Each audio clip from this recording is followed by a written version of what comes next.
C'est un tournant décisif de la visite du président de la transition à Moscou en Russie. Le général d'armée Assimi Goïta s'est entretenu cet après-midi avec le président de la Fédération de Russie, Vladimir Poutine, dans la salle verte du Kremlin, parée aux couleurs du Mali. Un entretien élargi aux deux délégations russes et maliennes. Le président russe a tout d'abord rappelé la portée des relations entre le Mali et la Russie qui se solidifient avec des secteurs de développement comme les mines, l'économie et l'énergie. Pour le président de la transition, c'est un nouveau souffle qui est donné à la coopération Mali-Russie. Le point avec nos envoyés spéciaux Sira Bachili et Adama Kamara.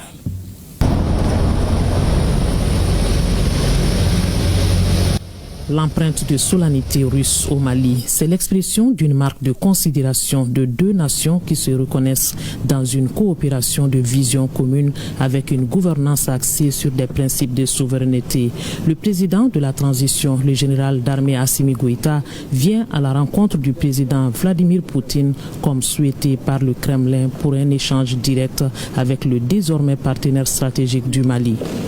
L'atmosphère est détendue dans la salle verte du Kremlin, parée aux couleurs du Mali, avec un accueil à la dimension des liens de coopération bilatérale.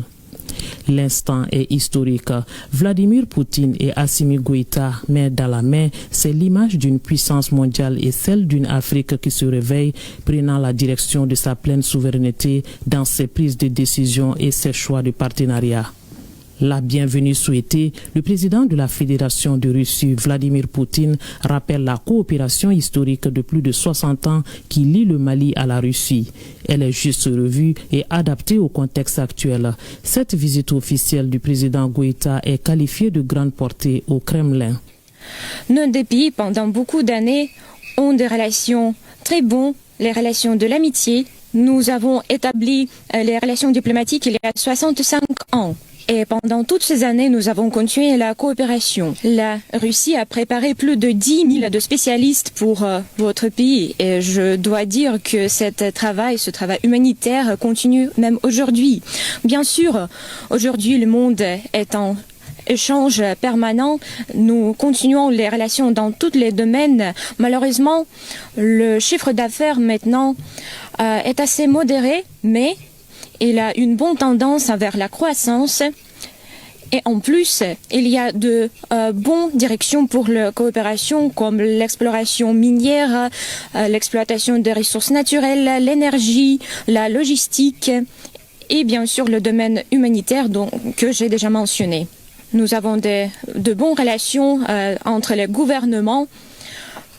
Nous avons les groupes de travail et la délégation avec M. Novak en tête a visité votre pays, vous l'avez accueilli.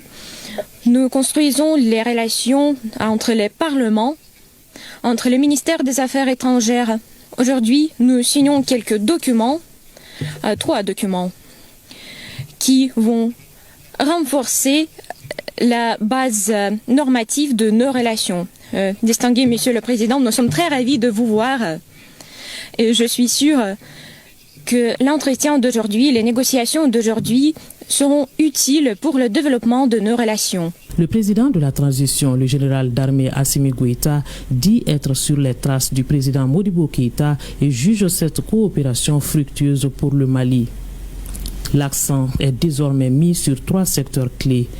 Je suis très heureux de vous revoir encore. Et tout d'abord, je tiens à saluer les liens de fraternité et de coopération entre nos deux États. Comme vous venez d'évoquer, cette coopération bilatérale remonte depuis fort longtemps, depuis le temps du président Khrouchtchev et du président Modibo Keïta.